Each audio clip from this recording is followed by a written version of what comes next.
On July 3, 1981, Ross Martin ignored his doctor's warnings and his wife's pleas to stop, and he paid with his life. For 40 years, Hollywood kept quiet about what really killed TV's greatest master of disguise. Now, shocking medical records have revealed the dark truth about the Wild Wild West star's last moments on that tennis court. Even his best friend Robert Conrad couldn't save him, and the studio that made millions off of his talent wouldn't even show up to his funeral. Ross Martin was born Martin Grodek, Poland on March 22, 1920. His family was part of the Polish Jewish community and lived in an area that was full of uncertainty after World War I. His father, Isaac Rosenblatt, was a tinsmith, and his mother, Sarah Lerner, took care of the house. Like many Jewish families in Eastern Europe, they were facing growing instability and anti-Semitism. They wanted a safer life, so they made the hard decision to leave everything behind and start over in America. At the time of Martin's birth, Grodek was still part of Poland. Border changes during World War II put it in Ukraine. The area was always changing, which made life unpredictable. Over time, Martin Rosenblatt's name changed to Ross Martin, which fit his new life, and the trip across the ocean began when he was a baby. His family boarded the steamship New Rally in Danzig on August 29, 1920, and after almost 3 weeks at sea, they arrived at Ellis Island on September 18, 1920. His name was recorded as Marcus Rosenblatt by immigration officials, a small change that often happened. What happened during the paperwork process? Ellis Island was the first stop for millions of immigrants looking for a new life. The Rosenblatt family, like most others, traveled in steerage class and had to pass strict medical and legal inspections before they could step foot on American soil. Once they were cleared, they settled in the Bronx, a neighborhood full of immigrants trying to start over. Ross Martin spoke Polish, Yiddish, and Russian at a young age. After moving back home, he learned French, Spanish, and Italian. His ability to speak many languages became one of his greatest strengths, which helped him later in life as an actor when he played Artemis Gordon in The Wild Wild West. He even used Russian in some scenes to add a personal touch to his performances. Despite the difficulties of growing up in a working-class immigrant family, Martin did very well in school. He went to City College of New York, a top school known for educating many first-generation students, and graduated with magna cum laude. He was one of the smartest people in his class and went on to get a law degree from George Washington University's National University School of Law. His future looked set for a stable career in law or business, but he didn't want that. Instead, he became an actor. In the 1940s, he joined forces with Bernie West to form a comedy duo called Ross and West. They performed in vaudeville and nightclubs across upstate New York, mixing fast-paced jokes with physical comedy. Audiences loved them, and they were always on time. Sharp Martin had a natural talent for making people laugh, and West later called him a comedic genius. The pair didn't last long, though, because Martin wanted to try new things in entertainment while West went into writing and producing. Years later, West would work on sitcoms like All in the Family, but Martin was already on to bigger and better things by 1953, when he was on Broadway in Hazel Flag, a musical satire based on the 1937 movie Nothing Sacred. He played Dr. Egghofer in a run of 190 performances. It was a hit at the Mark Hellinger Theater, with music by Joel Stein and lyrics by Bob Hillard. Martin stood out for his stage presence and ability to balance comedy and drama. He shared the stage with actors like Helen Gallagher and Thomas Mitchell, showing that he was more than just a comedian. Broadway opened new doors for him, and soon he was making a name for himself in radio. In the late 1940s and early 1950s, Martin became a well-known voice on shows like The Cavalcade of America and Dimension X. He had an amazing voice. He was able to switch between accents and characters so well that he got his own show, The Ross Martin Show. Each episode showed off his ability to play different roles, sometimes switching between voices so smoothly that viewers didn't realize it was the same person. This made him a popular voice actor and helped him move into live television anthologies. Then Hollywood came calling in 1955.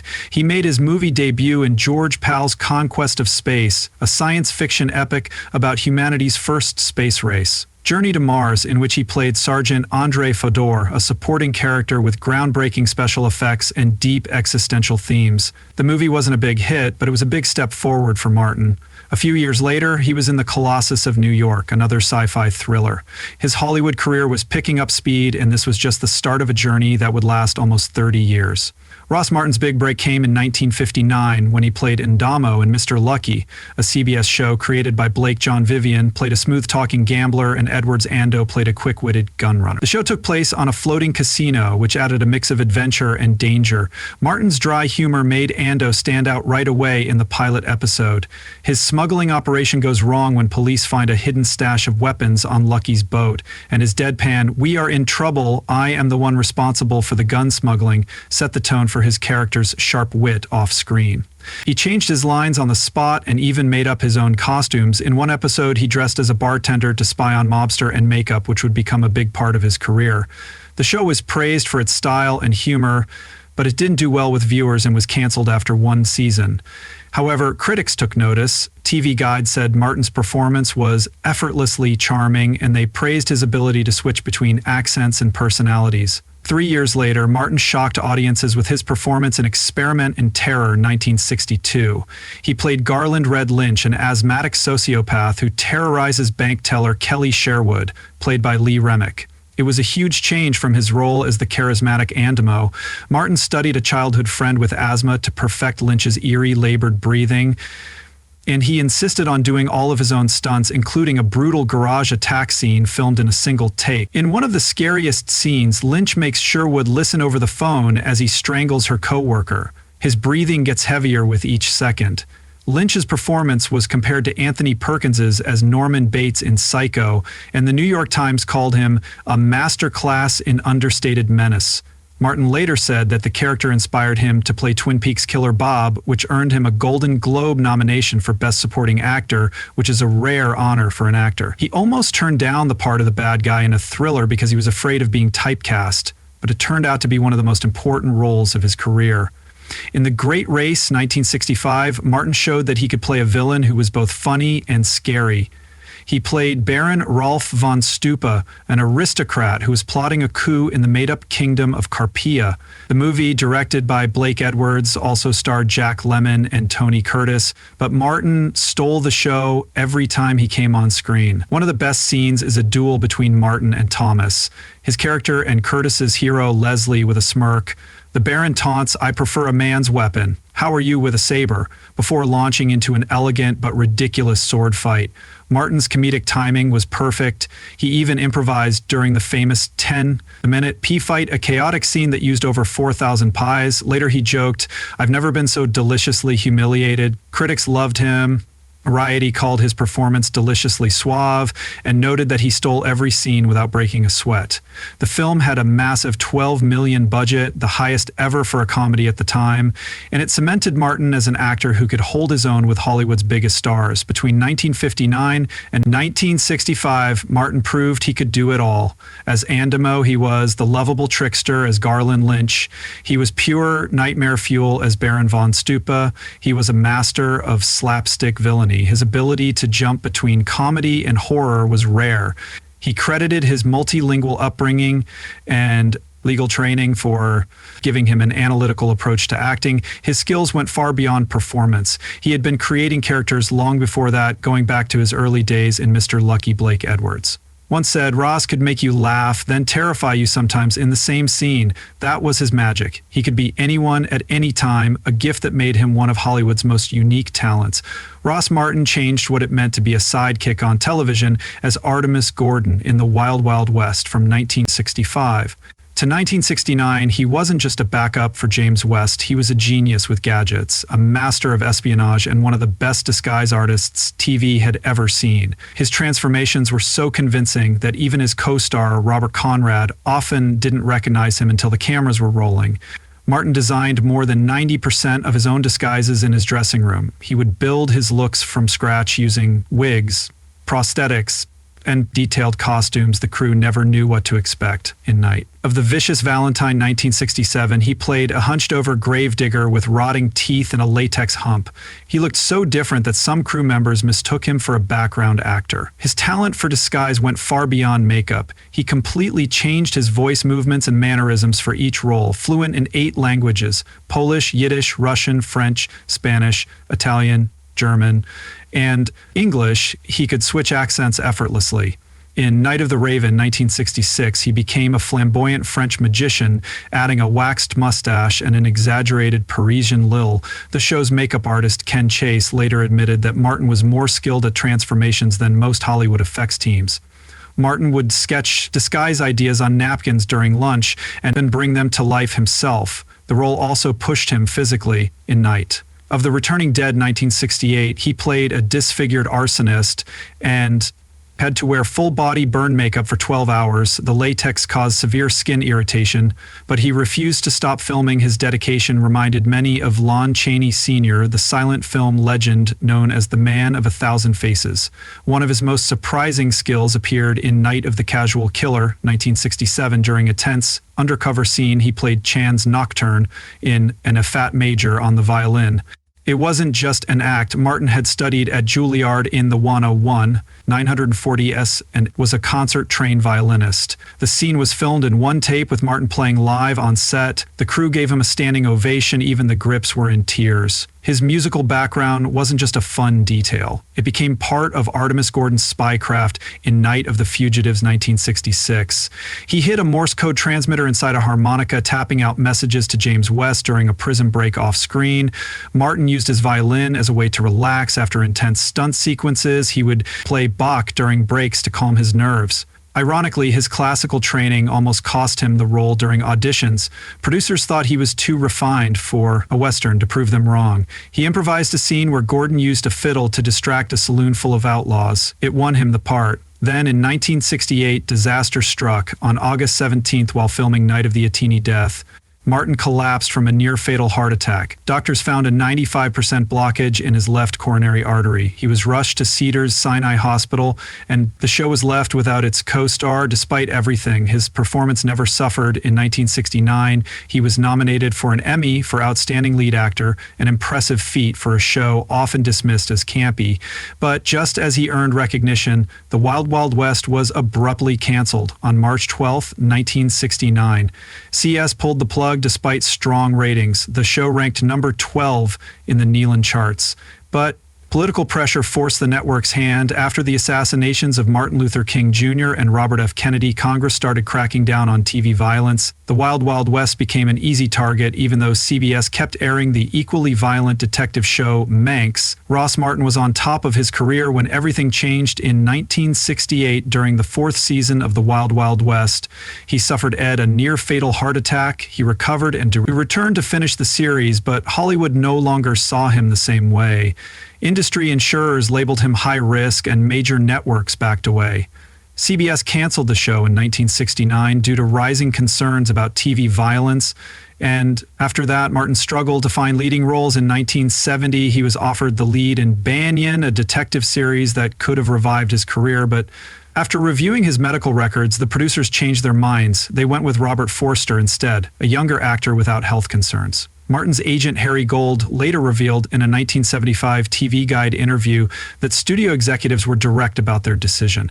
They told him, "We can't gamble on a star who might drop dead mid-season."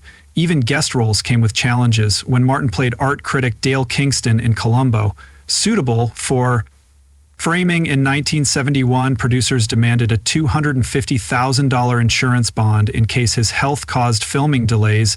The studio wouldn't cover it, so Martin paid the cost himself. He earned an Emmy nomination for the role, but his income had dropped drastically at his peak.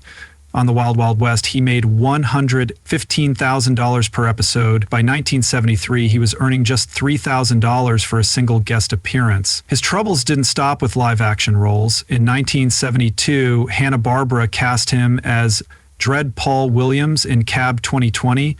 After just 2 episodes, the studio's insurers intervened, and Martin was replaced. He later joked, "I'm the only actor fired for having a heartbeat despite these setbacks." He never stopped working. Between 1970 and 1981, he booked 87 guest roles.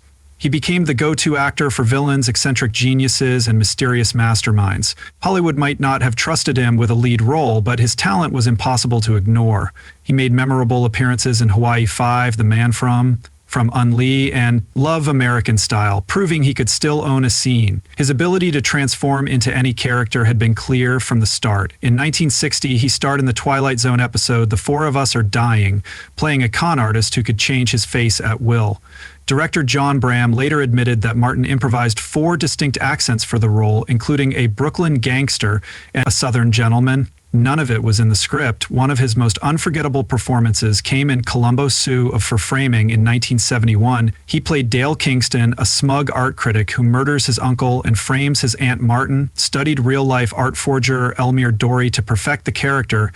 He was so convincing that during filming, Peter Falk, playing Columbo, broke character and muttered, "I hate this guy." The episode's climax, where Kingston is caught by fingerprint-covered art books pulled in a 27.3 Nealon rating. It became the highest-rated Columbo episode of season 1. Not all his roles were serious. He had a gift for comedy too. In the Man from Unley episode, the sort of do-it-yourself dreadful affair in 1966, he played Professor Patrick Hudson, an inventor who creates a machine that turns water into explosives. The role required him to deliver a lot of technical jargon. Instead of memorizing lines, he ad-libbed most of it. Using physics terms from his old law school textbooks, director Joseph Sargent later said Ross sounded like he'd built a nuclear reactor in his garage. Ross Martin's life off-screen had as much drama as his roles on television.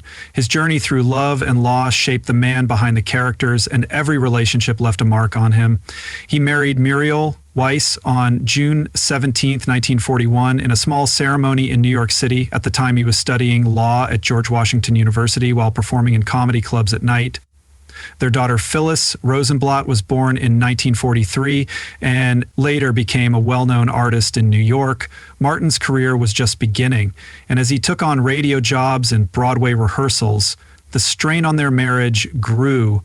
By the late 1950s, they had separated but never divorced. Even after they parted ways, Martin remained devoted to Muriel. When she was diagnosed with breast cancer in 1962, he quietly paid for her treatment. The disease was relentless. On March 15, 1965, while Martin was filming the first season of The Wild Wild West, Muriel passed away at 47. CBS executives worried about production delays and refused to give him time off for the funeral. Martin ignored them. He flew to New York overnight, said his final goodbye, and returned to set the next morning without sleep. Years later, he admitted, "I never forgave myself for not being there when she needed me most." The guilt stayed with him, and he later donated $250,000 to cancer research in her honor for years. Few knew about Muriel's passing. It wasn't until 1967, when Martin remarried, that the truth became public. Phyllis, then 24, struggled with her father's decision to move on. "He loved us," she later said, but Hollywood became his true family. On September 10, 1967, Martin married Olavi Lucille Parsons in a private ceremony in Beverly Hills. She was a former model and documentary filmmaker with 2 children from a previous marriage, Rebecca, born in 1955, and George, born in 1957. Martin legally adopted them, going as far as changing their birth certificates to list him as their father. Some found this decision unusual, but for Martin, it was a way to make their bond official. Rebecca later said, "He didn't just give us his name, he gave us his heart." Their marriage faced a major challenge. Almost immediately, in August 1968, during the 4th season of The Wild Wild West, Martin suffered a near-fatal heart attack. Olavi became his full-time caregiver. She made sure he took his medication, smuggled oxygen tanks onto set, and even negotiated with CBBS to reduce his workload. She agreed to a 30% pay cut just to keep him employed. The stress of it all took a heavy toll. In 1969, she suffered a miscarriage. A loss Martin never spoke about in public through all of this. They remained strong as a family. Martin's adopted son, George, followed him into acting, landing a role in the 1978 TV movie The New Maverick under his father's guidance. Meanwhile, Olav's influence led him to try his hand at directing. Between 197.1 in 1973, he directed 2 episodes of Love American Style at her urging. They supported each other through every challenge, staying together until the end. Ross Martin almost walked away from the role that made him famous. CBS first offered him the part of Artemis Gordon in The Wild Wild West in 1963, but he turned it down 4 times. He had just finished The Great Race and didn't want the grind of weekly television, more than that he was afraid of being typecast. Martin had trained, Juilliard, spoke 8 languages, and saw TV as a creative trap. He wanted roles that challenged him, not just something that paid the bills. CBS refused to give up. They wanted him so badly that they made an offer no actor could ignore, $5,000 per episode, twice what Robert Conrad was making, creative control over his disguises. Even the pilot was put on hold for 6 months while they tried to change his mind. When he finally agreed, he had one last demand. Amuse, Gordon would never throw a punch. He's a con man, not a brawler. Martin insisted that forced the writers to get creative instead of fistfights.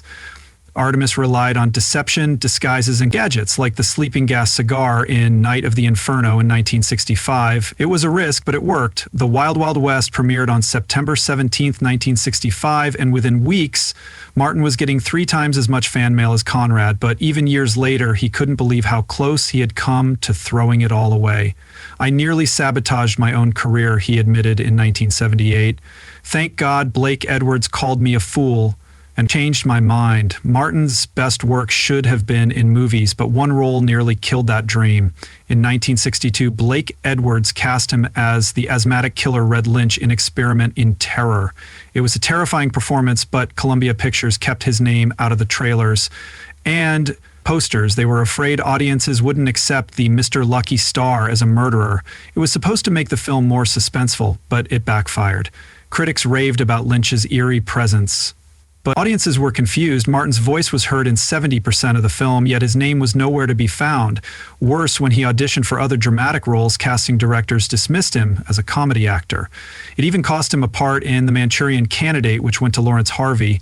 The film later became a cult classic, but the damage had been done. By 1965, Martin's film offers had dried up, and the actor who once avoided television had no choice but to return to it. For all his talent, Martin's greatest fight wasn't in Hollywood. It was with his own heart. On July 3, 1981, he collapsed on a tennis court at the San Vicente Tennis Ranch in Rona, California.